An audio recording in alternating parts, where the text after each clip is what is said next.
Fala, moçada, sejam bem-vindos ao podcast da Confiança, mais uma iniciativa do Grupo Confiança para enaltecer a cultura equestre, né, desse país que tem tantas raças maravilhosas e tantos criadores e pessoas que fomentam essas raças, né? Então, tá aí, mais um episódio para enaltecer os cavalos do Brasil. Comigo aqui, Paulo Meijon. Olá, pessoal, tudo bem? Também para mais um podcast, dessa vez um convidado especial. E antes de tudo, vamos falar dos nossos patrocinadores da Bernardinho. Com certeza. Aqui é a lojinha da Confiança Marchador, onde você encontra várias blusas aí das frases mais faladas aí pelo pessoal do cavalo, pelo meio do cavalo. Você chega numa cavalgada, você chega numa exposição na Nacional, você chega bonito com a lojinha da Confiança Marchador. Dá uma olhada, olha nas nossas redes sociais, nosso Instagram, né? Tem o Instagram próprio da lojinha. Com certeza. Tá ali, ó, lojinha.grupoconfiança.digital. Lá você consegue fazer as compras, lá tem o carrinho, tudo certinho para você levar para casa todos esses produtos. Tem moletom, tem jaqueta, tem boné, tem camisa, tem para criança, tem para homem, para mulher. Então é isso, chegar no poeirão sem uma camisa dessa, você já tá errado. É isso aí. Tô certo ou tô errado? Tá certinho. Então tá bom. Moçada, hoje nós estamos com um convidado especial aqui, um grande amigo, parceiro, cria cavalo desde 2021 e é um convidado desde 2001. Desculpa, aqui é ao vivo, mas tá valendo, a gente é desse jeito mesmo. Pessoal, então hoje ele, que é nosso grande parceiro, cliente também, investidor, e tá com a gente sempre junto aqui, Roberto Salum, ele que cria em Tiradentes a raça Campolina. Nós vamos bater um papo com ele aqui hoje. Seja bem-vindo, Tutuba. Obrigado, gente. Boa tarde aí, bom dia. Prazer estar aqui com vocês, participando desse projeto que vocês estão fazendo. Eu acho que é muito importante, né, a gente poder conversar, dialogar, mostrar para o público, seja do Campolina, seja de outras raças, para a gente trocando figurinha, né, conhecendo um pouquinho, seja a gente do Campolina conhecer um pouco das outras raças, ou as outras raças também conhecer um pouco da nossa raça, da nossa realidade. Eu acho que todo mundo sai ganhando com isso. Afinal, a paixão nacional. E quem senta aqui, seja do lado de cá, seja do lado aí, é só a gente realmente apaixonado com o cavalo, que vive esse meio mesmo, né? É isso aí. Tutuba, o apelido dele é Tutuba, conhecido por todo mundo aqui. Então, quando eu falar Tutuba, é o Roberto Salum, nosso convidado de hoje. Antes de mais nada, de começar nosso bate-papo, queria te presentear com um produto da lojinha da Confiança Marchador. Espero que você goste. Pode abrir agora? Pode abrir agora. Bacana. Essa aí, ó. Tem. Essa eu também não tenho, não. É? Novidade. Aí, ó, fenômeno. Marcha. Aí, é tudo que nós gostamos. É isso aí. Essa aí já vai ser estreada amanhã, pode ficar tranquilo. A gente tira a foto lá amanhã. Obrigado. Incrível. Né? Uma coincidência. Tô indo pra fazenda do Roberto, já ver os nascimentos dessa estação, ver o que nasceu de coisa boa lá. Bernardinho, você. Tutuba, a gente gosta de começar aqui os nossos... Pode deixar aí, não tem problema não. A gente gosta de começar nossos papos aqui perguntando como que você entrou no meio do cavalo, seja ele qual raça for. Como que você entrou, como que você foi parar na raça Campolina, e conta um pouco dessa história, e isso já pode emendar na história do criatório de um modo geral, que eu sei que o seu criatório é um aras de família, tem o seu pai, tem o seu tio e tal, e conta pra gente essa história. Bom, a história do cavalo, na minha família e na minha história particular aqui, ela começa desde o nascimento mesmo. Nós somos uma família de imigrantes sírios, né? E o meu avô, assim como outros parentes, já tinha uma relação com o cavalo, não com fazenda em si, mas com o cavalo. Sim. Uma relação muito forte, principalmente cavalo de corrida. Então, na época do hipódromo Serra Verde, ali onde hoje é a cidade administrativa, eu já frequentava ali desde criança. A gente tinha o costume de, aos fins de semana, ir lá. E a família toda, né, os primos, os tios lá, para assistir cavalo de corrida. Então, já tinha alguns tios que já tinham. Meu avô, apesar de ter falecido muito novo, mas ele chegou a ter cavalo de corrida também. Então, a convivência começa por aí. Agora, onde que a gente chega no cavalo Campolina, ela começa a ter uma influência muito forte, que é do meu tio Emir Kadar. Emir Kadar, para quem não sabe, é um criador que já tem mais de 50 anos. É um convidado que a gente tem que chamar ele. Com certeza. Já foi presidente, exatamente. Tem muita história boa. 12 anos do Campolina, realmente tem muita história bacana para contar. E ele foi um presidente muito importante na raça, um presidente que conseguiu realizar muita coisa dentro do Campolina. E esse tio meu, nós temos uma relação quase que de pai e filho junto também. Ele é um cara que foi muito próximo, não só da formação do meu pai ainda jovem, e da minha também. Então, meu tio, desde novo, ele me levava para as fazendas dele. Ele tem uma fazenda onde ele cria até hoje, aqui em Betim, Sim. que é onde fica o aras dele. E ele também cria até hoje, também cria boi na fazenda no norte de Minas. O sulfito das Arábias, para quem não conhece. Então, eu frequentei as duas fazendas dele desde muito jovem. Então, a gente ia para o norte de Minas, passava uma semana lá, ia lá tocar gado, buscar gado na outra fazenda, pesar, não sei o que, vender. A gente tinha mexida toda nessa lá. Deu muito jovem, ia com ele. E aqui em Betim, obviamente, também, na época a gente não tinha fazenda, meu pai não tinha fazenda e tudo mais. Então, foi uma grande influência, inclusive, pro meu pai também, para gostar de cavalo campolino. Então, a gente sempre conviveu. Então, tanto de ir nas exposições, de frequentar as exposições de campolina, de gostar da raça, de montar cavalo. Então, começou muito com o meu tio, que realmente é um expoente na raça, né? Foi um criatório que, com uma história muito importante na raça, tem grandes animais do fixo das Arábias que fizeram a história dentro da raça. Uma curiosidade interessante, o pessoal que está nos assistindo, Emir Kadar foi o presidente que fez a primeira nacional. De todas as raças. De todas as raças. Ele inventou a nacional. Ele inventou a nacional. E aí as outras raças vieram atrás, que na época tinha Macapê, né? Que era a Sim. do Mangalá, do Campolino, do Pega. Uhum. E ele teve essa ideia de fazer uma exposição exclusiva do cavalo Campolino. Foi a primeira nacional que ele fez no Parque da Gamelia. Campolina hoje está na 40ª nacional? 43ª. E o Mangalarga Machador está na 39ª? Não, acho que fez a 40ª. Agora, 40ª agora. Então, teve a pandemia. Era um ano. Era um ano só. Só que com a pandemia, acabou não tendo. O Campolina fez 2 edições itinerantes, né? Em outras cidades, aí fez. Ele sempre era a 10ª do Campolina, a 9ª. Então era um ano, aí por conta da pandemia distanciou. Entendi. E além disso, o bandeira do Campolino foi Tias, o hino do Campolino foi na época dele. Na época dele, ele chegou a fazer umas provas, coisas que são interessantes. Né? Isso é muito legal. Imagino o que você vai falar. A gente fala tanto de função, de evento e tudo mais, ele chegou a realizar uma prova de corrida do Campolina lá no Hipódromo de Serra Verde. Os criadores montados, um primo meu, ele se encadar também, estava montado. Imagino que a turma da Furca, né? Do Anderson Lambertus, Rodrigo Costa, devia ter alguns montados também. Mas foi um cara que realmente viveu a raça e é fomentar da maneira que deu, né? Muito a raça na época dele. A raça muito pujante, tanto nos eventos, a qualidade dos eventos era muito grande, o mercado era um mercado muito forte que na época dele. E parte disso eu tenho certeza que tem muito do capricho e do empenho dele dentro da raça. Então começamos com o tio Emir. Com a influência deles.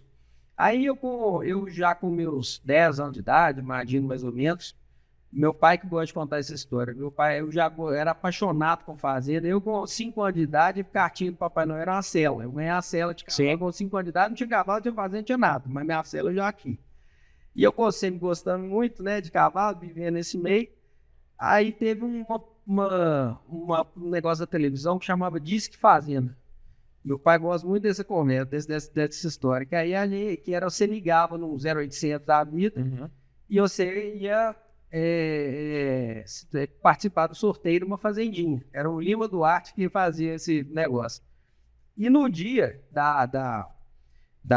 do sorteio, meu pai conta que eram os últimos números do telefone e passava um, passava outro, aí foi dando certinho o número lá na minha casa.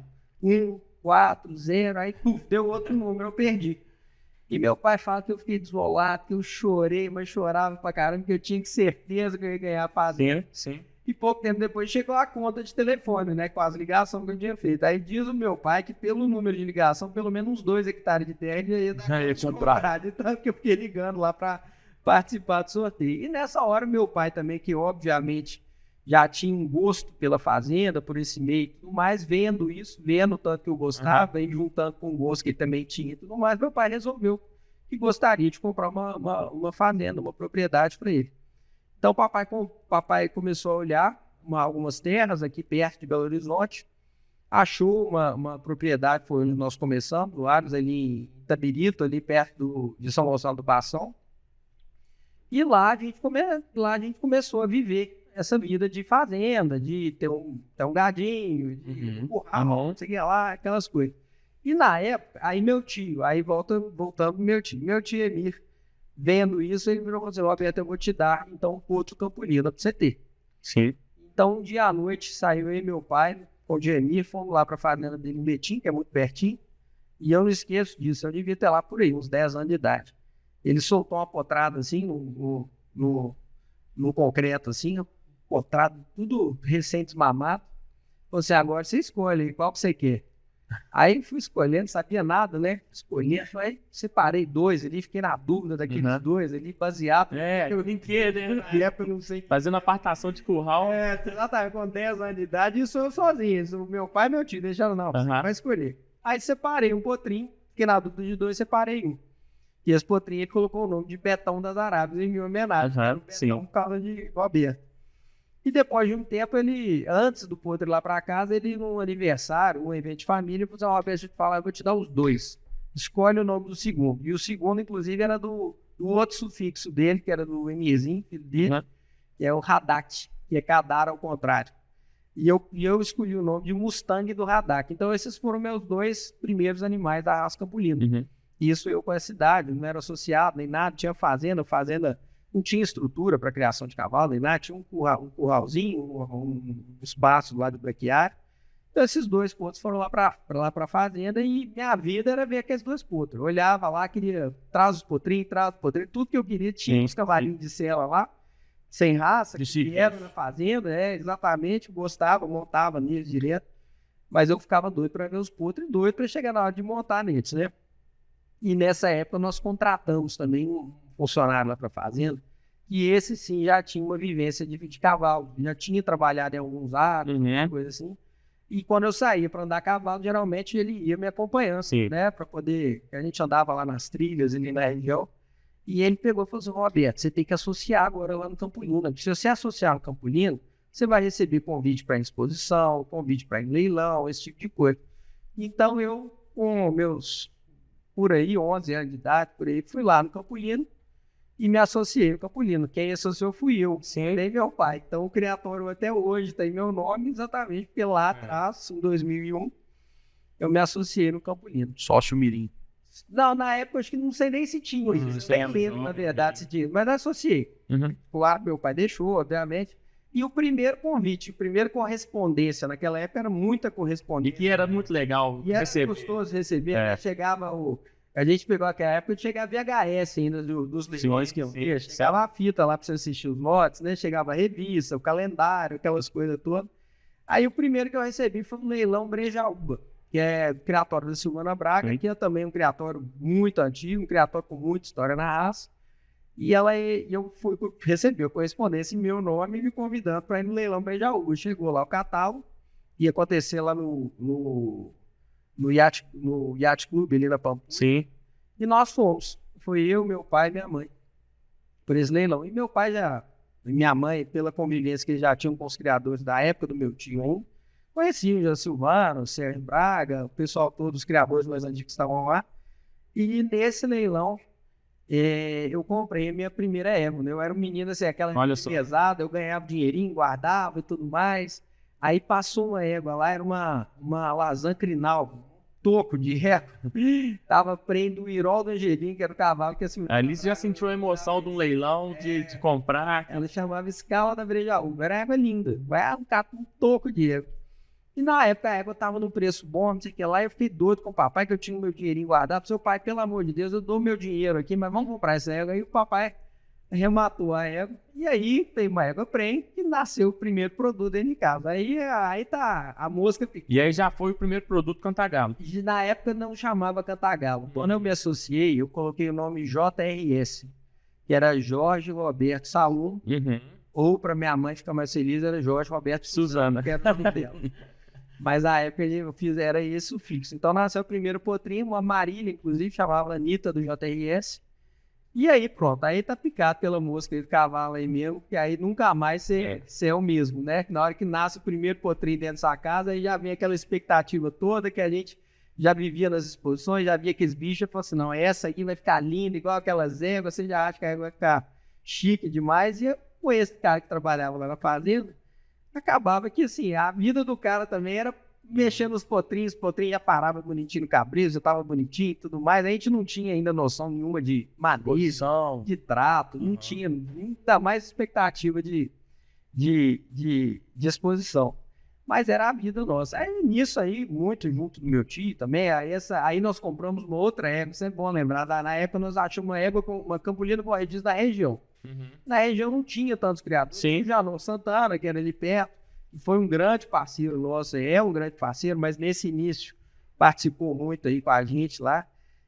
Nosso primeiro cavalo que a gente comprou para ser o nosso garanhão foi um potro comprado na mão dele. Já não. Então nós achamos uma época que chamava Gás Preguiça, que era do criatório Gás, que era uma filha do Gasmon. Aí quando eu vi lá em casa, ó, já tem 2 potrinhos e 2 éguas registradas. E uma potrinha ainda que nasceu no pé da égua. Então assim, já sou criador de cavalo. Sim. E daí começou. Aí, claro, daí pra frente, assim, aí tudo aquilo de bom que o cavalo nos fornece, né? Que ele provê pra gente. Eu fiz grandes amizades que estão desde essa época até hoje, são grandes amigos meus. Meus pais também fizeram grandes amizades no cavalo, e aí desse meio a gente não sai mais. E daí vem todo o processo de amadurecimento, de conhecimento, de redirecionamento, Sim. de repensar conceito e vontades, ideias dentro do cavalo, e chegamos até o dia de hoje. Aí, depois de um tempo, nós mudamos o sufixo para o Aras Cantagalo, que eu achava que JRS não era fonético, não achava que lembrava, todo mundo dizia, é J o quê mesmo? Aí eu quis mudar o nome do Aras, algum tempo depois, e o Aras Cantagalo, obviamente, é uma referência óbvia ao Clube Atlético Mineiro, que é uma outra paixão que nós temos lá em casa. Então, a gente mudou o nome para o Aras Cantagalo, que é um nome fácil de lembrar, um nome bem fonético, e remete a outra paixão nossa, que é o galo. Sim. Ô Tutuba, e você falou então que o seu pai, por influência do seu tio, junto com você, começaram a criar a raça campolina, mas pelo visto essa influência foi tão forte que o seu pai chegou a ser presidente da associação. Isso. Conta como é que foi isso. Nós vamos convidar ele para vir aqui, para ele próprio contar essa história, mas com certeza isso te afetou de alguma maneira também, né? Você com certeza foi um braço direito para ele à medida que ele estava lá na presidência. E conta pra gente como é que foi isso, esse desdobramento dessa presidência do seu pai.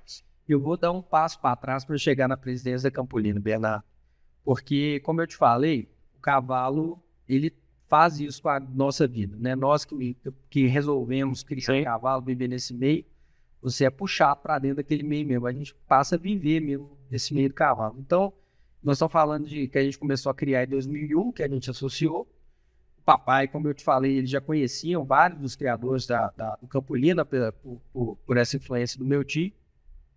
Quando a gente chega em 2005, 2006, se não me engano, o papai é convidado para ele presidir o núcleo do Campolina da Grande BH. Entendi. E eu acho que essa experiência dele no núcleo do Campolina, eu acho que é uma virada de chave para a gente, tanto no meio social, Sim, com certeza. na paixão pela raça. Porque Eu ia perguntar isso, qual foi a virada de chave? eu acho que O criatório ficar mais profissional, para comprarem mais melhores? a parte do profissional começa até vir depois, mas nessa época do núcleo, foi uma época muito feliz na nossa vida, enquanto família, núcleo familiar e junto ao cavalo. Porque a minha mãe, para quem conhece ela no meio do Campolina, acho que a maioria das pessoas também conhece e gostam muito. Minha mãe realmente é uma pessoa muito carismática, Muito agradável. boa de conversa e gosta realmente do meio também, gosta das pessoas, gosta da mexida. Se trazer ela aqui, ela tem muita história também, viu? Opa! História. E ela foi uma parceirona do papai nessa época. Porque quando o papai foi presidente do núcleo, foi uma época que a gente tinha muito forte no Campolina a tal da Copa Minas. Copa Minas era uma Copa de marcha que todas as exposições faziam etapas classificatórias e no final do ano a gente tinha a Copa Minas, que era acontecendo. Era tipo estadual. Não, acontecia até fora. Entendi. Na época tinha a Copa do Campolina Copa Rio Rio também, tinha a Copa Rio também, mas a Copa Minas era muito forte. Entendi. Tinha um volume de exposição muito forte aqui. E no final do ano tinha a final da Copa Minas, que às vezes tinha até um leilão junto também, mas que premiava um carro. Um carro 0 km. Sim. E o papai pegou o boi pelo chifre mesmo. E ele fez as etapas todas classificatórias. O papai era um cara ia muito nas prefeituras para pedir ajuda e tudo mais. Na época eu lembro, a gente fazia coisa de 10 a 12 etapas no ano. Olha só. E minha mãe, junto a ele, os dois aí, tem que dar o mérito mesmo para os dois, iam atrás de patrocínio, iam atrás de parceiros e tudo mais. E era um volume de brinde que a gente dava, de premiação, de prêmio mesmo, de presente que dava nas etapas, que aquilo começou a movimentar muito a raça. Então, assim, a gente tinha a Copa Mirim, tinha a Copa Batom, era Batom? Sim. E a Copa era dos Coronéis, era Mirim, acho que era Batom, Brilhante, e era a Copa Minas. E se não me engano, essa modalidade das mulheres montadas, das Amazonas, sua mãe foi uma das pioneiras em relação a isso. Ela montava puxava, e ela puxava, participou da organização disso tudo. Já montava muito, você tinha a Silvana Braga, sempre foi atuante, a Tarsila Guerra também sempre montava, a Tarsila montava, também estava sempre participando, você tinha a Dani Amaral, filha do Sérgio Amaral, Sim. sempre montando, tinha muita gente, tinha uma mulherada, montava mesmo, a prova era muito bacana. E os patrocínios eram o seguinte, chegava nas classificatórias, você tinha lá do primeiro ao sexto lugar, ia levar um forninho, uma caixa Quadriciclo. Aí foi na final, isso que eu ia chegar, isso foi muito legal. E o papai conseguiu fazer nesses 2 anos, para a final, premiações muito boas para todas as categorias. Então, por exemplo, Copa Mirim, teve um ano que deu um quadriciclo. E quem ganhou o quadriciclo foi Heitor. Heitorzinho, sim. A final da Copa das Crianças. A Copa dos Coronéis chegou a dar um trator. Olha só. Agrícola. Trator, sei lá, de 40, 50 cavalos, tratorzinho pequeno. Mas foi a premiação final da Copa dos Coronéis. Das mulheres, eu lembro um ano que ganhou um cruzeiro com um acompanhante, que conseguiu dar um cruzeiro. E para a Copa Minas era o carro 0 km. Sim. E além disso, durante as etapas, ganhava era televisão, micro-ondas, geladeira. Da Copa das Mulheres, a Adriana lá com a Delta, lá no Porto Rico, com o pessoal do Príncipe Verde, dava botas, as botas, que eram botas muito bonitas e tudo mais. Aquela loja Ipos que tem aqui em São Paulo sempre foi muito participativo. Então, eu lembro que a gente fez as contas outro dia, nesses 2 anos, foi coisa mais de 600 prêmios que foram dados, fora esses prêmios da finais, que eram prêmios melhores, representativos, né? Tu fala assim, você levar seu menino e ganhar um quadriciclo. Eu lembro que tinha gente com uns banners lá, na final, que era assim, o meu Campolina me deu um quadriciclo, o meu Campolina sim. Então aquilo movimentava muito. Então isso ajudaram, inclusive, a trazer animais para as exposições regionais. Seja Itavira. E trazer pessoas também para pessoas da raça, né? Porque além de ser um evento social muito legal, todo mundo saía com prêmio, todo mundo ganhava, todo mundo participava. Você tinha prêmios representativos na final, então todo mundo queria participar. Tinha o tal de levar para classificar, isso a gente viu muito. Mas não, eu vou levar porque eu preciso classificar para a final, E na final era aquele evento que também era na Gameleira, que era muito legal, era um evento de 2 dias, um dia, alguma coisa assim, e que dava público, todo mundo estava lá torcendo e tudo mais, era uma festa danada. Realmente, eu lembro do ano, acho que foi até na Ana Laura e Ana Júlia do Lancaster, ela levou no Coronel e na Copa Minas. Olha só. O carro e tratou para casa. 2 éguas muito machadeiras. Que eram 2 éguas realmente excepcionais.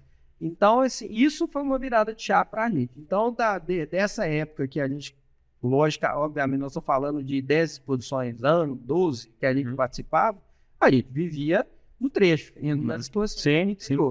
Então, depois desses 2 anos, naturalmente, assim, a intensidade de viver o cavalo Campolina aumentou muito.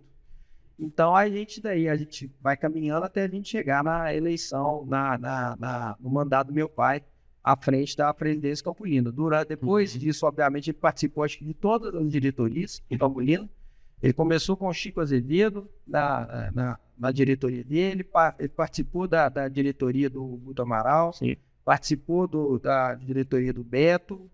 Não estou esquecendo mais ninguém, não, né? Não, depois do Beto já foi Meu pai, exatamente. Aí, em 2016, o papai assumiu a presidência da Associação Nacional Campolina. Aí, sim, nessa época, já bem mais amadurecido, né, em relação ao meio, em relação ao cavalo e tudo mais, nós passamos esses 3 anos aí, dando o nosso melhor aí para poder trazer o que tinha de melhor aí, tanto para a associação como um todo, mas como cavalo Campolina. Então vamos só recapitular. O seu pai por influência do seu tio, e já está vivendo o cavalo com você e com a família, tornou-se presidente do núcleo da Grande BH. Começou a fomentar essa Copa Minas, que ele já existia. Ele deu um desenho. E essa Copa Minas, ela agregava muitos criadores de vários tipos, né? Premiava muitas pessoas. E o fruto desse trabalho bem sucedido acabou credenciando ele para ser presidente da Associação Nacional em 2016. É isso. Beleza. Então agora vamos para o mandato dele de fato.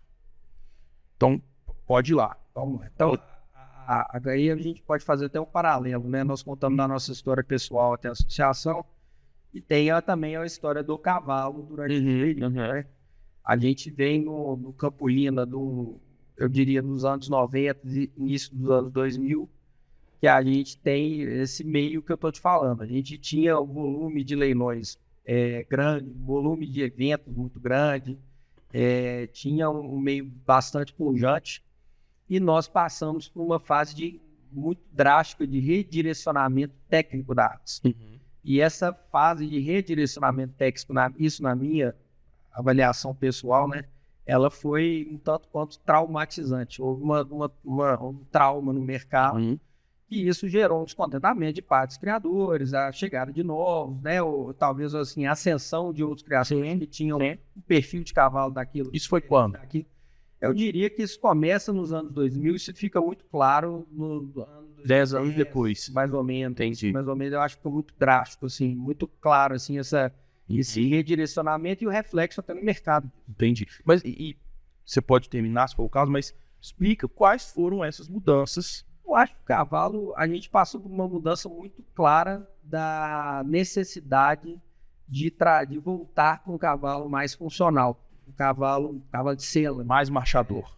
A gente passou se você olhar nos anos... Final dos anos 80, início dos anos 90, se você olhar a tropa daquele ano, você vê que é a tropa de beleza plástica maravilhosa, cavalos lindos e tudo mais, mas cavalos que foram aos poucos se distanciando da função básica do nosso cavalo, que é o mais importante, você ter um mercado de cavalo de sela, que é o que a gente cria. E é marchar. Que é marchar. É um cavalo, além de marchar, que seja um cavalo de sela, um cavalo pronto para você poder montar, subir, fazer a trilha, fazer a cavalgada. A gente foi perdendo isso aos poucos, apesar de sempre ter bons indivíduos em todos preservados, né? Mas o direcionamento mercadológico, talvez começou a valorizar mais perfil de animais, que hoje a gente vê que em alguns deles, ou parte deles, realmente não estavam em sintonia com questões básicas do cavalo de sela. Entendi. Então, isso aí, naturalmente, você demandou de todos os criadores aí durante esse período uma necessidade de se reinventar, né? De refazer seus conceitos de criação e buscar animais que antes não tinham aquela valorização de mercado, não eram vistos com aquele interesse todo, mas que estavam lá passando, estavam lá nas baias, E como que foi essa mudança dentro do criatório Cantagalo? Foi bem drástica. Eu te falo que, eu diria assim, a gente reinventou praticamente 100% da tropa. Nós chegamos num momento, a gente nunca foi um aras grande, numeroso, assim, número de animais. Nessa época aí, que eu diria que isso tem 11 anos mais ou menos, que foi esse ponto de virada dentro do aras. A gente deve ter, de 30 animais que a gente devia ter, 25 animais, a gente deve ter ficado com 4. E o resto a gente... E foi em busca de novos animais com esse perfil de cavalo de sela. Com esse perfil de cavalo de sela. Então, realmente, a gente tinha também dentro de casa, naturalmente, perfil de animal que a gente enxergou que não iria nos levar aonde a gente queria, que era um bom cavalo de sela, um cavalo bonito, um Campolina machado.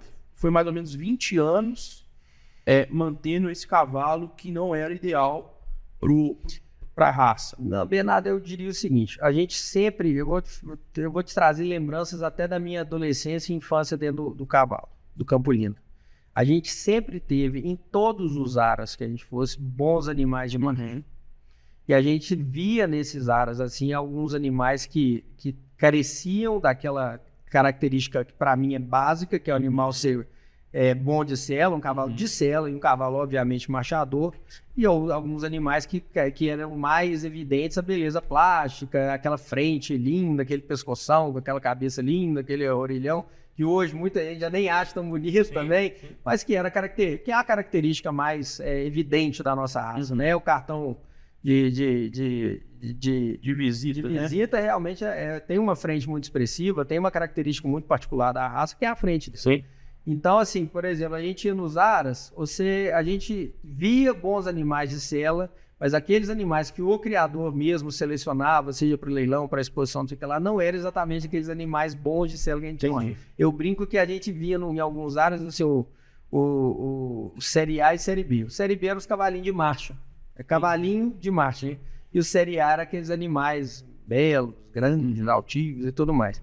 E nessa virada de chave, o que a gente viu foi vários desses criadores achar dentro de casa mesmo bons indivíduos para poder fazer cruzamentos melhores, mais direcionados para animais funcionais, e a perda de interesse nesses animais que também estavam lá, mas que careciam muito dessas características morfofuncionais, características de andamento, de marcha mesmo. Então, esse redirecionamento, igual eu te falei, na minha casa eu tinha alguns animais que eram mais adequados para esse tipo de cavalo que a gente acordou para ver que era necessário. Aí você manteve eles? A gente manteve eles. Isso eu vi em vários aras.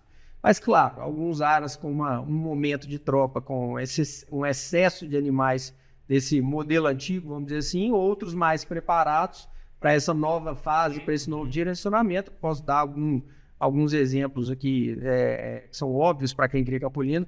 O Aras Porto Rico já criava um cavalo machador, um cavalo de sela há muito tempo, praticamente foi descoberto nessa época. Aquela tropa que às vezes não tinha um apelo comercial tão grande, passou a ser a corrida a nova de todo referência. criador para ir lá. O Nelson Graça do Aras Dona Flor, né? São dois aras que inclusive a gente bebe muito da água desse sangue deles.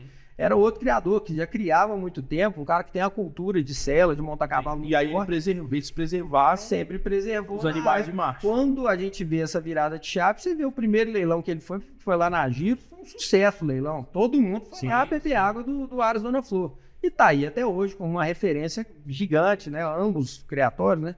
Referência grande aí de animal de sela, bicho de marcha, entendeu? E preservando, obviamente, também a beleza racial, a expressão facial, sim, padrão do Campolina. Então, assim, são realmente dentro e fora eles, tinham vários outros também, né, velho? A gente lembra de próprio lá da Ana Laura, Ana Júlia, no Caprichoso. JPR, Joaquim Afonso. JPR, Joaquim Afonso. Eu lembro da Donzela de São Judas, que depois virou uma doadora de embriões, e ela chegou a ser uma receptora na época dela. A Tropa Caçorotipo. A Tropa Caçorotipo e vários outros criatórios. Então, assim, sempre houve a oferta desses animais, a disponibilidade de animais bons de sela dentro da raça campolina. O que era diferente daquela época que foi o mercado queria. Era que o mercado buscava, o que queria. Então mudou muito, eu diria até assim, até a forma de nós criadores vivermos do cavalo. A gente tinha uma cultura, a gente novo ainda, de ver cavalo em redondel, cavalo solto, cavalo em cabreço e tudo mais. A gente tinha amostras lá, você não via, mal via o peão do Aras montando. Muito menos o proprietário ou o visitante, o cara que foi lá ver a tropa, montar o cavalo. Hoje em dia, esquece. Hoje em dia, você chega no área de qualquer pessoa, você vai ver tropa, a tropa dele de sela, pode ter certeza, ele vai botar a sela e vai te oferecer para você montar. Ele quer que você monte no cavalo dele, quer que você monte na égua dele, para mostrar exatamente a qualidade. Então, você vê até a dinâmica de mostrar cavalo mudou muito, entendeu? Então, acho que foi uma mudança que, para melhor, naturalmente, a gente tem... Hoje, olhando para trás, você consegue ver que foi melhor. Mas talvez naquele momento... Não, naquele momento... Teve pessoas que foram contra. Gente, eu acho que assim, uma mudança de um redirecionamento, ele naturalmente vai trazer alguns traumas para o mercado. Vai trazer alguns traumas para os criatórios. Você fala assim, agora aquele cavalo que eu usei nos últimos 5 anos, agora eu estou vendo que não é o cavalo para usar. Eu tenho que passar a faca nesse cavalo, eu tenho que vender esse cavalo. E para égua é a mesma coisa. Então, assim, esse trauma, eu acho que ele faz parte. O mercado, a tropa, o mercado, ele vai se readequando, ele vai se acomodando, se adaptando a esse novo direcionamento que a raça passou. A gente começou a tocar num assunto aí interessante, que é o mercado. Como que você enxerga o mercado da raça campolina hoje? Qual que é o produto que o comprador, o usuário procura hoje dentro da raça campolina? e se vocês no Aras Cantagalo procuram esse tipo de animal para poder, né, procura fazer esses cruzamentos para poder oferecer isso ao mercado. Eu acho que o cavalo campolino, eu acho que primeiro, né, eu acho que o mercado ele busca basicamente aquilo que nosso cavalo foi feito para aptidão, né, que é cavalo de selo, cavalo de marcha, mas principalmente cavalo de selo, cavalo que de confiança, para você poder montar, seja para fazer uma cavalgada, para fazer uma prova, bons aprumos, boa cascaria, boa condição morfológica, de angulação. A gente fala muito de conversão alimentar, mas todas as características que te entregam um cavalo de selo, cavalo bom para você poder montar, seja numa pista, seja no lazer, mas essas características básicas. E naturalmente eu acho que o campolino ele nunca deve perder isso, e a gente está atento a isso lá no Aras Cantagalo, mas é sobre realmente também a expressão racial, né? O padrão da raça, né? A gente não quer perder aquilo que realmente eu acho que é um diferencial do nosso cavalo, que é uma nobreza, é uma expressão racial forte, é um cavalo lindo, belo. Eu acho que isso aí é um diferencial que a gente tem que saber explorar. Você vai na cavalgada, onde você vê outras raças também, o cavalo campolino ele se destaca mesmo pelo porte, pela elegância, a nobreza, né? Eu acho que ele tem esse lado que a gente tem que preservar e tem que valorizar ele também, né? Mas sem mais hora nenhuma pode ser um cavalo expressivo, um cavalo belo, mas que não tem as condições básicas do cavalo de selo. Sem negligenciar a marcha. Jamais. Isso pra gente é prioritário. Eu brinco assim, hoje em dia na minha casa, assim, se não marchar, esquece. Quero mexer com o jeito nenhum. Marchou, beleza.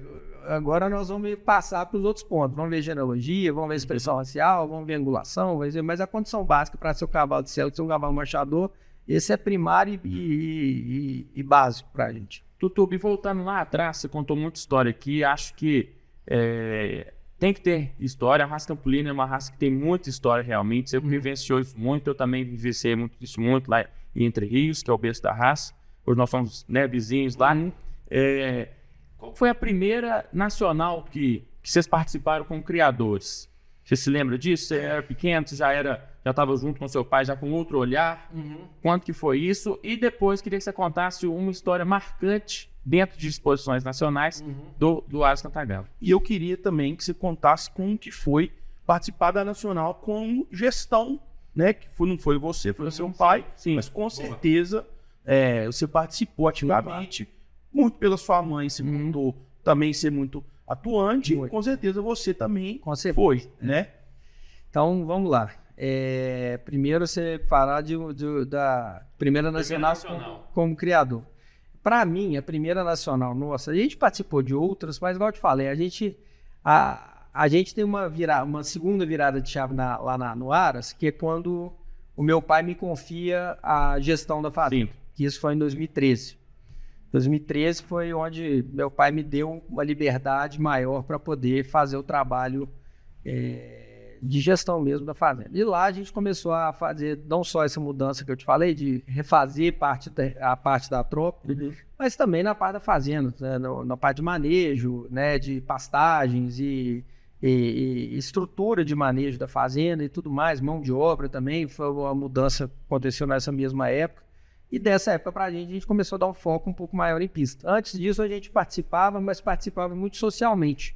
A gente não tinha nenhum como objetivo e nem tinha os investimentos necessários para a gente participar de maneira competitiva nas exposições. Era muito social mesmo. Então, para mim, eu falo que a primeira exposição que eu me considero expositor enquanto criador, já com trabalho direcionado, foi em 2014.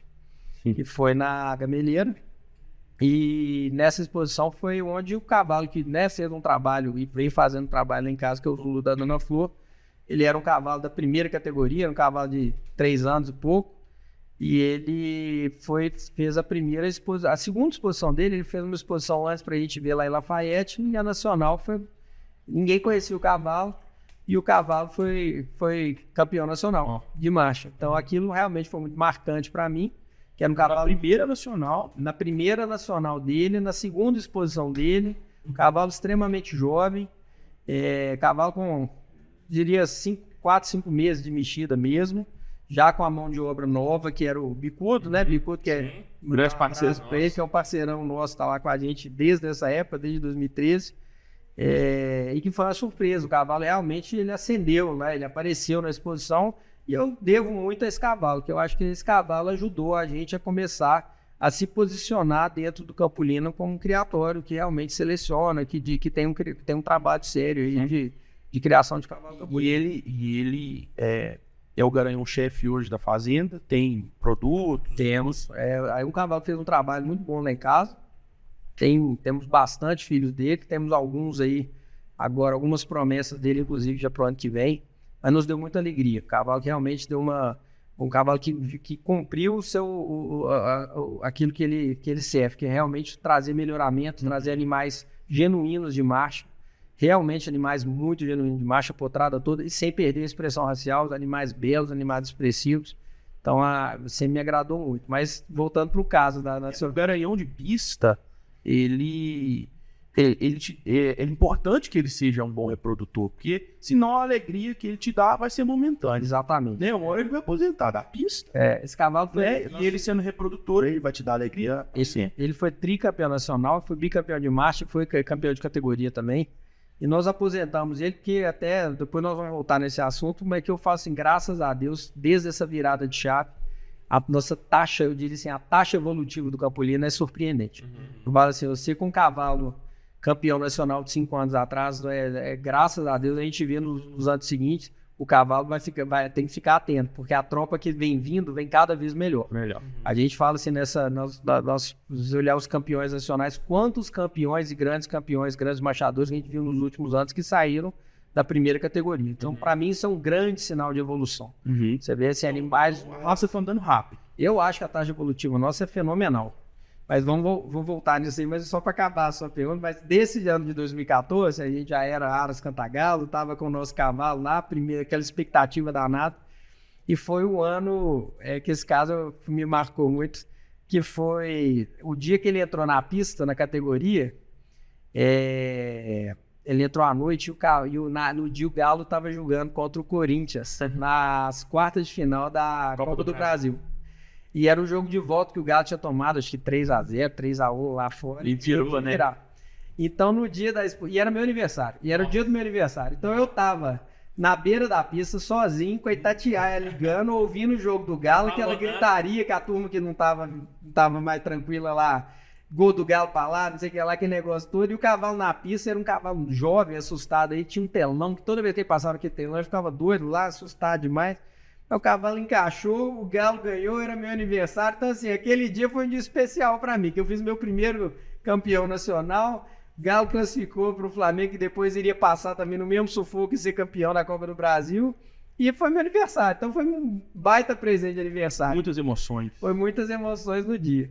E voltando para outra pergunta lá sobre as nacionais enquanto gestor, né, enquanto parte da associação.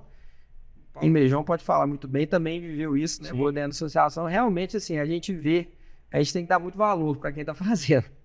A gente é muito bom de reclamar, às vezes, né? Às vezes chegar lá, igual festa de casamento, né? Tá todo mundo falando que o docinho estava assim, que a bebida estava assada, mas a gente que está lá dentro, a gente sabe o trabalho que é, a dificuldade que é de você conseguir entregar um evento à altura do que a raça merece e do que os criadores esperam. Então, nós fizemos as 3 nacionais, aconteceram na Gameleira. Na minha avaliação, e volto a falar, nós pegamos a associação ainda numa época muito delicada financeiramente, não só da associação, mas eu falo assim, até como Brasil. A gente está falando em 2016, era o auge da recessão econômica no nosso Brasil, e isso é claro que tem um reflexo, né? Todo mundo, mercado de cavalo, imagina a raça campolina. Nessa transição toda que nós estamos conversando, de animais, gente precisando de vender aquela tropa que já não tinha o mesmo mamilo no mercado, e precisando de vender, e leilão acontecendo e tudo mais. Estou com um momento delicado da raça. Um momento delicado da raça, de transição doída, não é fácil, não é uma transição fácil, naturalmente, com um momento difícil no país, né? E você precisando entregar, né, para o criador uma associação que, assim, nós assumimos a associação ela com uma condição pré-falimentar, assim, ela estava passando por dificuldades financeiras muito, muito severas.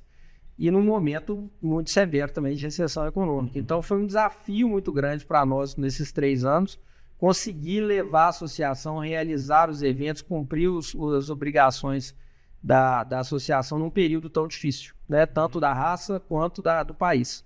Mas nós conseguimos realizar as 3 exposições dentro da Gameleira. Ao meu ver, foram exposições espetaculares, né?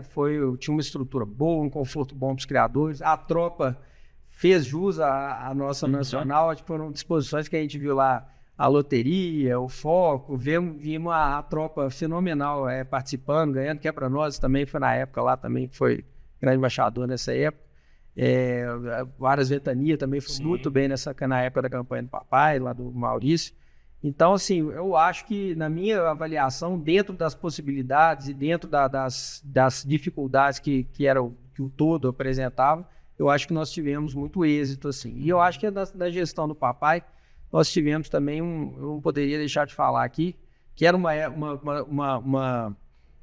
foi uma gestão ainda com uma discussão técnica muito pungente na raça. A gente tinha passado alguns anos atrás pela divisão da marcha picada, marcha batida, tinha passado há pouco tempo atrás também pela mudança dos 50%, que antigamente nas exposições de Campolina tinha o peso de 60% para morfologia, 40% para marcha. Na gestão anterior, isso foi alterado para 50-50.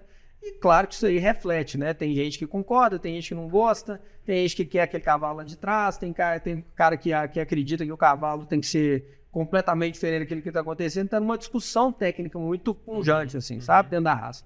Então, assim, foi um grande desafio, foi um grande aprendizado, mas, ao meu ver, foram nacionais de muito sucesso. Foram exposições por mandato. 3 anos? 3 anos. E ele ficou esses 3 anos, 16 a 19. Foi 16, 17 e 18, né? Ele foi eleito de 15, 16, 17 e 18. 16, 17. Aí entrou o nosso sucessor, que é o atual presidente hoje, Plínio, que também conseguiu tirar a lei de pedra, né? Ainda assumiu a associação com dificuldades financeiras severas, ainda oriundos ainda desse período todo, mas conseguiu reverter essa questão financeira. Hoje, graças a Deus, isso já é um problema passado e a gente já está podendo olhar para frente, respirar com calma para poder... É isso aí. Ainda sobre nacional, né? A gente está falando sobre as nacionais de Campolina. Esse ano, a nacional de Campolina, ela saiu de Belo Horizonte para Macaé. Isso, para Macaé. A gente já teve nacionais, igual a gente falou aqui antes, fora de Belo Horizonte, mas em função da pandemia. Sim. Né? Esse ano ela saiu daqui e depois da pandemia, ano passado foi aqui. Foi na Gameleira. Então esse ano ela saiu daqui, né? E qual que é a sua visão sobre isso? O que o Campolina ganha ou o que ele perde com isso? Se ganha financeiramente e perde moralmente? Como é que é a sua visão sobre isso? E se você quer que retorne ou se você acha que o caminho é esse mesmo, ser itinerante e tudo mais? Bernardo, eu sou um cara que, naturalmente, eu vejo o Parque da Gameleira como um parque icônico, né, nesse meio, no Brasil inteiro. E eu cresci frequentando a Gameleira na Nacional de Campolina, né? Assim como eu tinha superado e tudo mais, mas eu cresci vivendo isso. Então, obviamente, assim, eu acho que a maioria dos criadores, imagino que sim, a maioria dos criadores gostaria realmente de ver a Nacional fixa no Parque da Gameleira. O que levou a Nacional a sair do Parque da Gameleira por algumas vezes, parte dela eu tenho que concordar, que é responsabilidade fiscal. Responsabilidade fiscal, financeira junto à entidade, à associação. Não é barato, não é simples fazer uma exposição dentro da Gameleira. Lá atrás, pecamos muito por isso. Até na gestão do papai, nós conseguimos um equilíbrio fiscal muito bom na realização dessas exposições, mas já tivemos problemas antes de exposições extremamente deficitárias. E não adianta a gente querer o ideal sem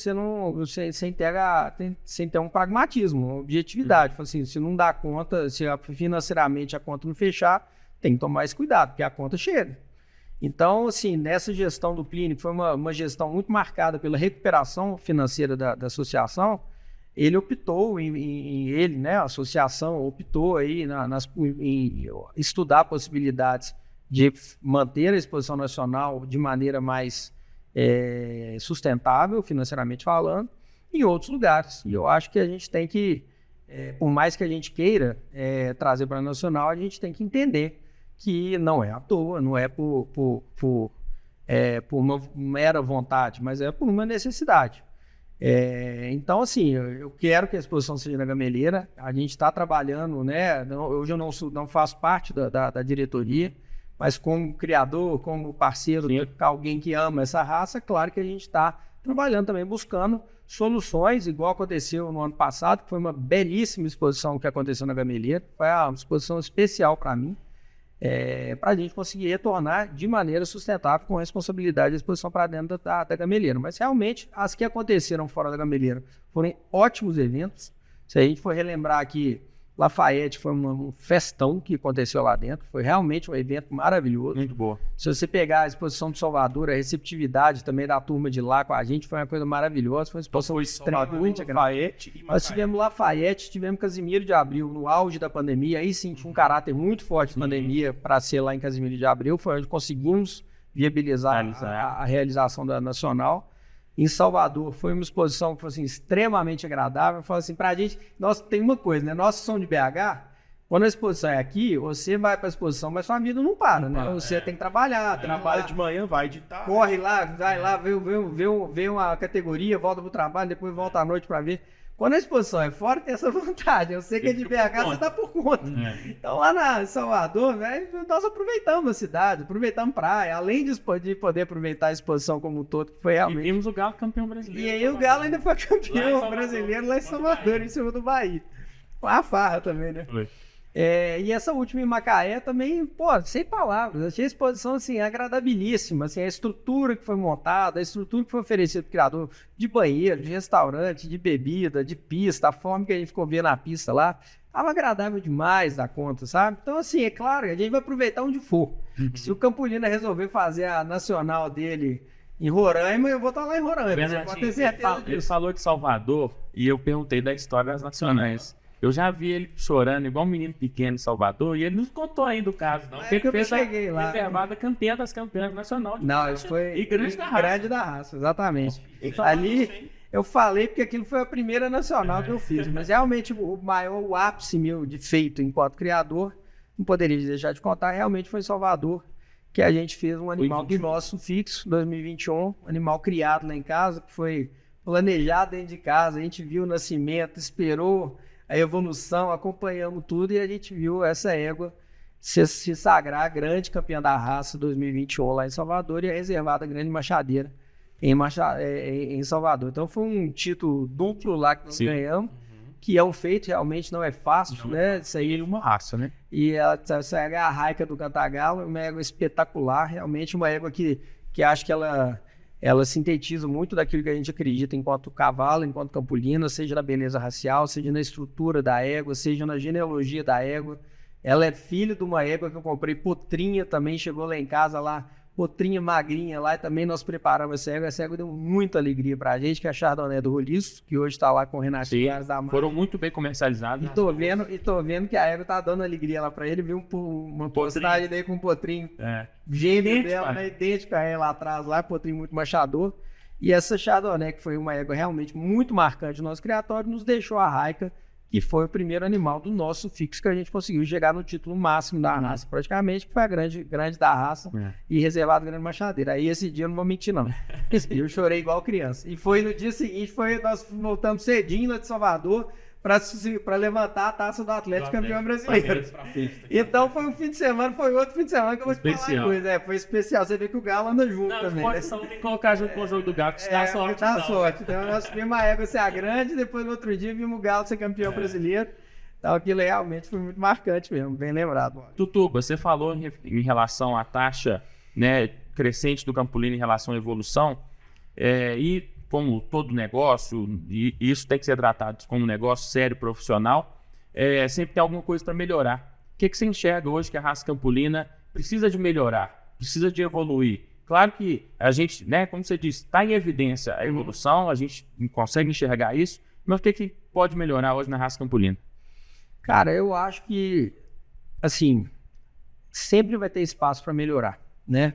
Eu brinco que, assim, a taxa, nós saímos do V0, de alguns anos atrás, quando a gente resolveu que a gente quer criar cavalo, mudar um pouco o direcionamento e priorizar mais do que era priorizado em outros tempos. animais de sela, animais de marcha, animais funcionais. E de lá para cá, eu acho que a evolução realmente, assim, ela é absurda. Eu acho que é absurdo quando falando em cavalo de marcha, cavalo de sela. Se você lembrar das exposições de 10 anos atrás, 8 anos atrás, 6 anos atrás, 4 anos atrás até hoje, é notória a evolução da nossa tropa, né? Nós tivemos um período lá atrás que a gente via o quadro técnico priorizando um pouco mais equilíbrio da tropa, buscando uma tropa mais equilibrada. Isso aconteceu. Nós passamos por um momento que agora a gente está vendo uma priorização maior em questão de diagrama, de associação, que eu acho que é uma sequência dessa evolução que a gente está, e eu acho que nós já estamos consolidando muito bem nisso. Vejo hoje na raça campolina uma qualidade excepcional, isso em comparativo com qualquer raça, mas excepcional na média da nossa tropa de marcha picada. E eu acho que no campolina, eu acho que a gente pode, ainda tem muito espaço, mas eu sei que isso está vindo. Eu acho que assim, o direcionamento está certo. Sim. Eu acho que tem Já está no caminho. O caminho está certo. Eu acho que tem que ter tempo mesmo para poder vir o nascimento virar e tudo mais. Não é simples você ver essa evolução toda. Mas na marcha batida, acho que muito pelo fato que a gente tem uma aptidão natural também da tropa campolina para a marcha picada, mas sempre tivemos bons animais de marcha batida. Você cria os dois. A gente cria os dois. Eu tenho uma preferência pessoal na marcha batida de qualidade, obviamente, mas eu enxergo como necessário hoje, seja para efeito de comércio, ou seja para efeito de cruzamento no futuro, a gente ter bons animais também de marcha picada.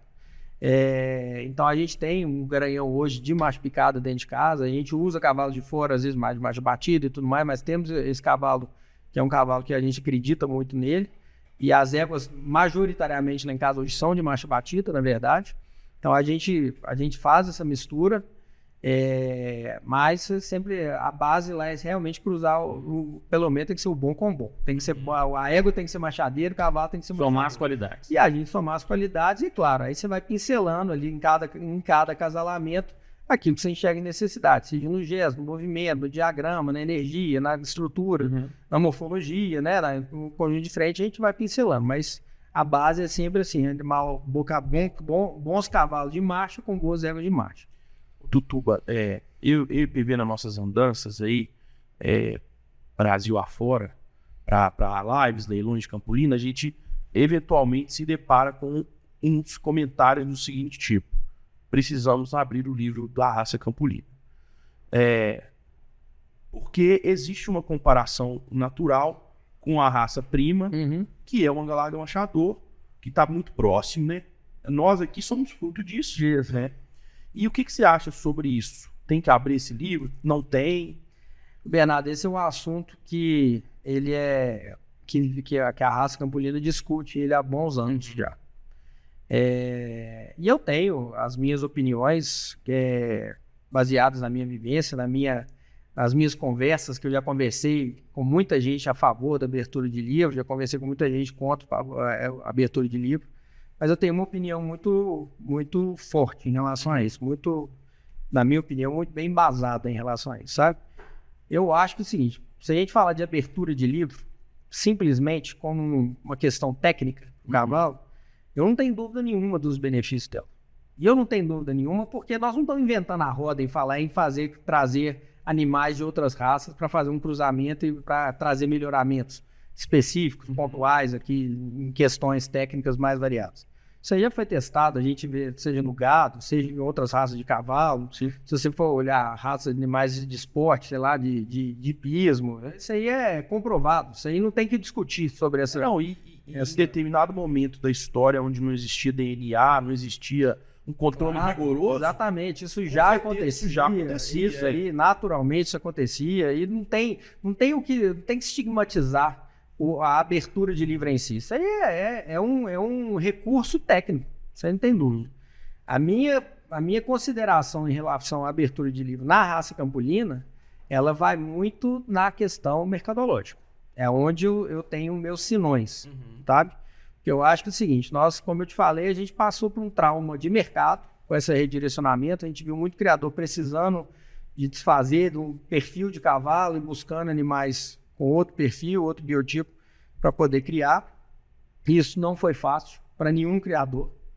E nós achamos, dentro da própria raça, nós conseguimos achar bons indivíduos que nos trouxeram capacidade evolutiva. Enxergamos essa evolução. A minha dúvida hoje é o seguinte: o Campolino é um mercado ainda em reacomodação. A gente vê, obviamente, nos leilões aí uma média dos animais ofertados absurdamente melhores que a gente via alguns anos atrás. Ou seja, o criador hoje ele já está se dando o direito de disponibilizar para o mercado animais bons demais, coisa que há pouco tempo atrás não acontecia. Você ainda segurava, o criador segurava muito aquele sangue, aquele indivíduo ele não se dava o direito ainda de abrir mão dele. Então você via os animais ofertados muito refúgio. Ainda tinha muito refúgio, sabe? Hoje a gente está começando a ver, eu posso tomar com base o nosso leilão que nós fizemos, né, lá com Dona Flor, que a gente vendeu éguas campeãs nacionais, animais que realmente representam muito bem esse campolino novo, campolino moderno, campolino machador. Como em vários outros leilões, a gente tem visto isso. O que a minha ressalva em relação a abrir o livro do Campolino, pelo ponto de vista mercadológico, é que eu falo assim, agora que nós já arruemos um baita osso, para a gente começar a colher os frutos de todo esse redirecionamento que nós fizemos. Se a gente abrir um livro, eu acho que nós vamos gerar um novo trauma no mercado. Nós tivemos um trauma lá atrás, de falar assim, a partir de agora aquele cavalão, aquela egona grandona, que não serve para andar, não presta, então, turma, desfaz isso aí, redireciona. Se a gente mexer com isso hoje, se a gente fizer essa abertura de livro hoje, no momento de hoje, eu acho que a gente vai gerar um novo trauma. Porque seja como for aberto o livro, em qualquer uma dessas condições, a gente vai gerar um sacrifício dentro da raça. Eu digo, por exemplo, vamos supor que o Campolino resolva abrir o livro para fêmeas. A gente vai poder usar fêmeas de outra raça. E a gente sabe muito bem, se a gente abrir e fizer essa mexida, para onde que nós vamos correr. Lógico. Qual água que nós vamos beber. Se acontecer isso, eu acho que, por exemplo, o mercado de genética de éguas campolinas PO, ele vai ser morto nesse momento.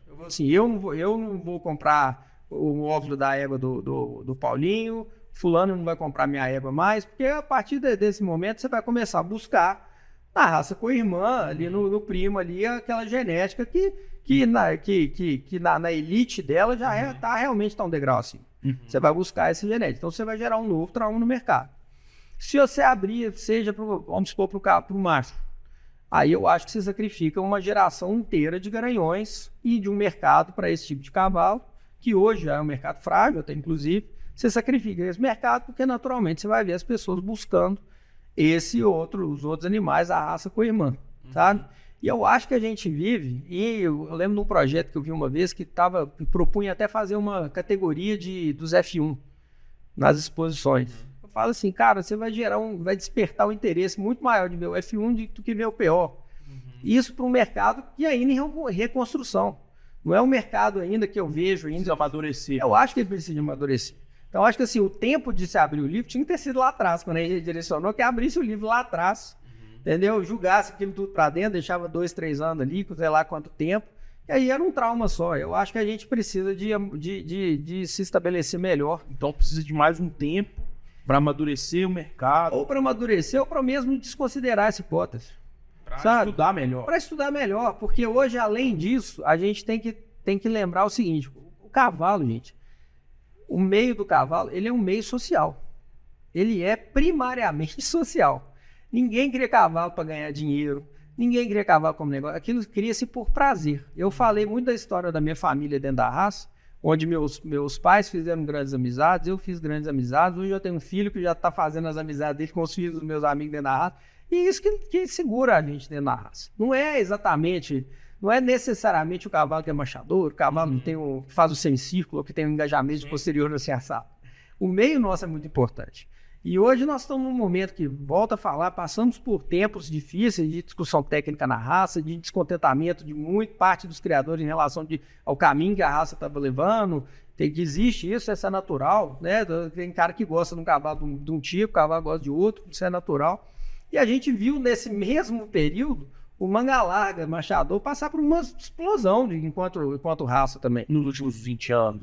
Nos últimos 20 anos, mas eu diria principalmente, eu falo assim, para mim, eu começo a ver essa mudança gigantesca mesmo depois da Beija-Flor. Depois daquele carnaval da Beija-Flor. Foi em Ali, 2013 aquilo, eu não lembro o ano certinho, mas ali para mim a gente viu uma nacional já diferente nos anos seguintes. Sim. A gente viu assim, um posicionamento de marca espantoso naquela época. Então você pega essas realidades, que isso tudo é cíclico, né? Tu fala assim, o Campolina já foi, na época do meu tio, a Nacional do Campolina era o evento de equestre de Belo Horizonte, era de Minas Gerais. Campolina.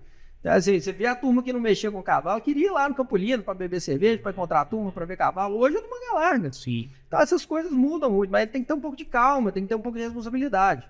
O meu medo hoje, com uma fragilidade que a gente tem hoje ainda, mas eu vejo de maneira muito positiva a nossa perspectiva de evolução de raça e naturalmente da evolução da associação, do nosso meio, dos criadores, enquanto meio social, eu vejo com muito, muito bons olhos, entendeu? Então eu acho que é uma mexida que do ponto de vista técnico eu não tenho dúvida nenhuma que poderia ser benéfico, nenhuma, mas do ponto de vista mercadológico eu vejo como algo perigoso. Sim. Hoje. Eu acho que pode dar um trauma, uma desanimada em relação a muita coisa que a gente já vem construindo e a duras penas, né? De chegar no cavalo que a gente está usando hoje, nas éguas que hoje estão aí, estão aparecendo na raça, que são éguas boas, que a gente gosta, que a gente acredita, que a gente vê a capacidade evolutiva delas. Eu não vejo isso com bons olhos, sabe? Então eu acho que assim, roemos muito osso para chegar até aqui. E pela taxa evolutiva que eu, pelo menos, vejo na média geral do nosso rebanho até o momento de hoje, eu acho que a gente tem que dar um voto de confiança para a genética que está sendo utilizada hoje, para os animais que estão aí, para a capacidade dos criadores também fazerem bons acasalamentos para continuar essa evolução. Tá cedo para arriscar, né? Eu acho, eu sou contra hoje. Hoje eu vejo que tem mais riscos e prejuízos hoje para a raça do que o benefício que obviamente eu vejo que ele existe do ponto de vista técnico de melhoramento do indivíduo. Você não é contra o conceito, é contra o momento. Eu acho que ser contra o conceito é burrice. Esse é um conceito que... Quem sou eu para falar que deu errado, dizendo que tem provas e mais provas que isso deu certo em outras raças, outras espécies. Não tem por que achar que deu errado. Mas eu acho que assim, o momento para mim passou. Teria que ter acontecido isso talvez há 10 anos atrás, quando a gente carecia muito mais do que a gente carece hoje de bons indivíduos ofertados para poder fazer um melhoramento técnico da raça campolina. Que prosa boa, né? Boa. Só da gente conversar sobre esse tema, porque ele é um pouco polêmico, principalmente na raça campolina, porque tem um lado radical que não quer e o lado radical que quer e acha que só essa é a solução. Então, só da gente conseguir ter essa conversa aqui, hoje em dia, já é muito bom. E, Bernardo, tem live marcada no Anis Cantagalo, dia 7 de dezembro. O que nós vamos ver lá, Tutuba? Olha, bicho, eu vou te falar. Eu acho que nós temos uma tropinha lá que vai agradar, não vai, Paulinho? Vai gostar. Eu falo assim, nós estamos com os nascimentos desse ano aí, que estão surpreendendo, né? Estou bem satisfeito com o que vem nascendo lá em casa. E se eu pegar a tropa aí dos últimos anos, assim, igual eu te falei, para mim a taxa evolutiva dentro de casa, para mim ela já é uma realidade. Então, assim, a potrada de sobreano, os bichos de 2 anos estão começando a montar agora, me dá muita esperança, me dá muita tranquilidade de que nós estamos indo para um caminho para a gente estar sempre ofertando para o mercado bons animais belos, expressivos, campolinas mesmo, e com tudo aquilo que a gente busca aí de qualidade sela, de animais de bom temperamento, boa índole, animais que estão prontos para atender o mercado, né? Não só não é simplesmente o criador que quer fazer uma pista, mas o animal, o cara que busca um bom cavalo de sela para o lazer dele, para aquilo que for a função dele, de um cavalo de sela, a gente tem elencado. Nós vamos ver lá no Tutuba, lá no Anis Cantagalo, uma tropa de cavalo castrado que não encontra em nenhum criatório do Brasil hoje. Né? Tanto de cuidados quanto de qualidade. A gente fez a cavalgada das cavalgadas esse ano, né? Que foi 3 dias a cavalos. Foi a família toda montada em um cavalo de sela, castrado, de boa qualidade. Eu fui em um cavalo cantagalo. Serginho, né? Nosso amigo, filho do presidente do Atlético Mineiro, foi também com a gente. A Luísa, todo mundo, né, Tutu? E foi a tropa que encantou todo mundo comentou. da qualidade da tropa de castrato que o Aras Cantagalo tem, e nós vamos mostrar lá. Top demais. E Tutuba? Isso eu acho que é importante da gente falar, sabe? Eu falo assim, a gente cria cavalo de sela, às vezes aí muitas vezes esquece isso. Cavalo nosso aí não cria cavalo de pista, a gente cria cavalo de sela. Nós temos que ter, obviamente, a pista é uma vitrine, é um direcionamento, avaliação até que vai te mostrar o caminho que você está indo. Mas eu falo assim, de um tempo para cá, eu falo assim, agora lá em casa a gente tem a fazenda aqui em Tiradentes, que é muito bem localizada, que é um local que tem muita oferta aí de trilha, de paisagem, de cavalgada, esse tipo de coisa.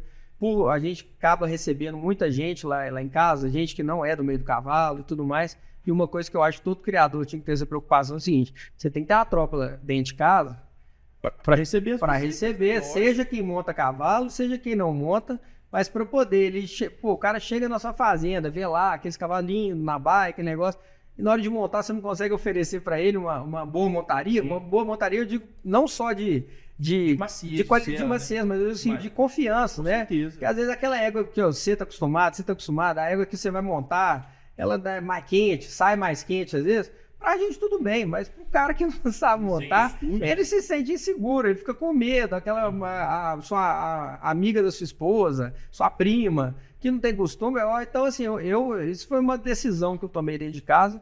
Eu falei assim, eu sempre vou ter uma tropa de animais, seja castrado ou sejam égua, para cavalgada. E esse tem que ser bonito, tem que ser machador e tem que ser manso de céu. Virar animais de confiança.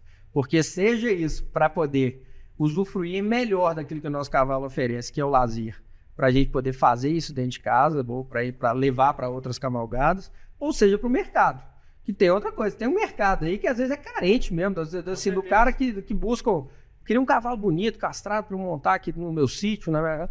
É carente, você vai buscar hoje nos aras, seja do Campolino, seja do Mangalarga, o direcionamento é todo aquele. Às vezes o cara não tem a mão de obra ali para deixar o cavalo mansinho. Você já tem aquele produto pronto, aquilo vai levar o nome da sua fazenda, o nome da sua raça ali para outros locais e com uma boa propaganda. Um cavalo manso, cavalo bonito, cavalo bom de sela, cavalo com certeza que serve a família, serve para qualquer um montar, né? Então isso foi uma decisão que nós tomamos lá em casa e eu acho que a cavalgada das cavalgadas, ela mostrou isso bem, né? Que tá dando certo. É que eu falo assim, nós chegamos com 11 cavalos lá na exposição, emprestamos cavalos, o Paulinho montou num, o Serginho montou outro, o João Lisboa no último dia montou no cavalo nosso também. Fábio, seu cunhado. Fábio, meu cunhado, a turma toda, a família toda, minha esposa montaram cavalo que eu preparei para ela, né? Que eu falei assim, deixa pro outro, eu falei assim, esse aqui que vai ser seu cavalo de sela. E ela montou e gostou e curtiu, e o cavalo lindo. Então, uma tropa bonita, bem cuidada, mansa de sela, machadeira. Isso é importante demais da gente pensar por esse lado comercial e o lado